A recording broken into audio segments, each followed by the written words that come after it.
How to fix Binance Withdrawal Suspended. Now, if we go ahead and access our Binance, before we run into troubleshooting steps, make sure that the Binance application that you're currently using is updated to the latest version. Just simply go to your Play Store and then search for Binance. And from here, you should be able to know if your Binance needs an updating because there will be an option there that says update. Once you tap on that, it will automatically update by itself. And then let's just access our Binance application right here and log into your account. Now, as what you can see, I haven't verified my account yet.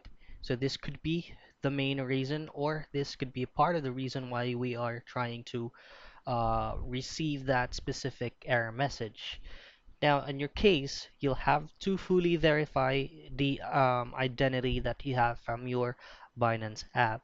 And then the other thing that you'll have to be cautious of is to avoid multiple transactions.